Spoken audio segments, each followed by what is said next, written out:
sobat anu kuring di hormat, orang sering atau nabi bahasa Indonesia nya kita sering melihat ya yang ditawar-tawarkan di media sosial, perkara yang menggiurkan atau sesuatu yang mengajak kita untuk istilahnya mendambakan suatu kekayaan yang luar biasa ya, mendapatkan uang kekayaan hanya bermodalkan dikit, menghasilkan yang sangat besar ya, seperti di hukum ekonomi atau pelajaran ekonomi ketika menempuh bangku SMP zaman dulu ya, bahwa modal sekecil apapun sangat kecil dan menghasilkan laba yang sangat besar.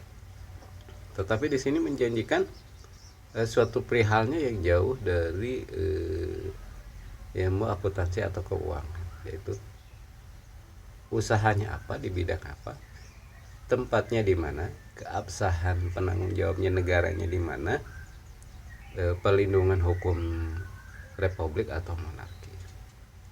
Nah, ada jaminan penanam saham atau apa sih artinya saham? Nah, kalau orang awam itu tidak mengenal apa artinya saham.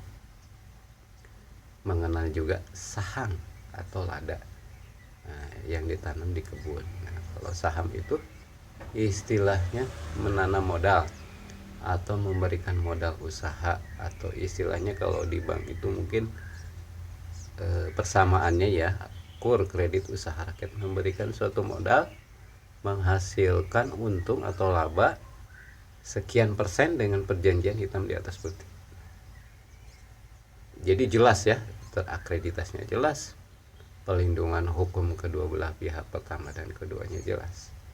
Sedangkan di media sosial saya lihat sangat menggiurkan sekali ya, seperti salesman atau salesman ya, yang menawarkan ke rumah-rumah panci seeng jeung garpu ya, panci seeng jeung garpu itu, mohon maaf ya, seperti wah kalau kita dapat $10.000 atau $100.000, wah luar biasa, subhanallah, bisa dimanfaatkan luar biasa. Tetapi dari hukum ekonomi akuntansi dijelaskan permodalannya apa. Katanya ini kan dari sistem yang ada di software digital, dari wah bla bla bla ya, dengan istilah saya untung mengerti sedikit ya dari istilah komputer, dari histori menjual program di internet, terus dari hasil sisa-sisa antara banking dengan bank yang lain dan lain-lain, atau memotong pulsa atau memotong apa dan lain-lain, dan usahanya fiktif, dan keselamatan balik uang kita yang berupa uang dolar, yang didepositnya dolar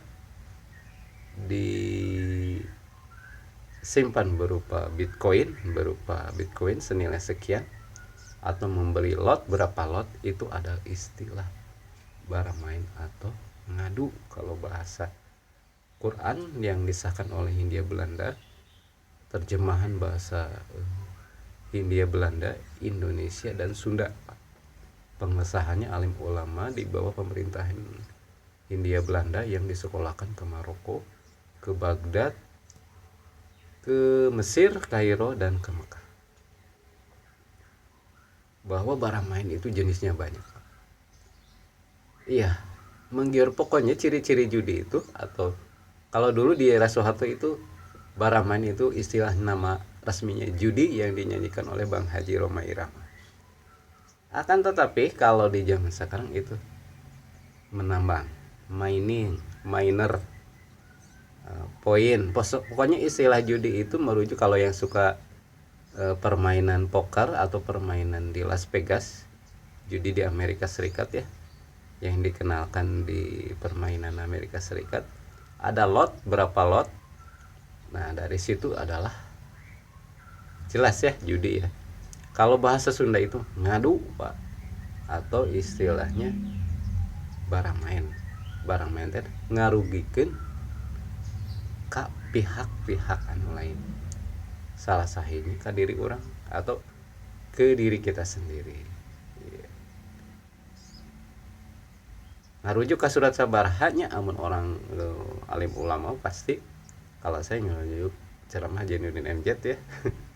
Ceramah Jainuddin MZ yang diputar di tahun 90 dan diabsahkan oleh Kementerian Penerangan, yaitu yang dibenci oleh para aktivis ya, yaitu ketua PWI yaitu Hanif.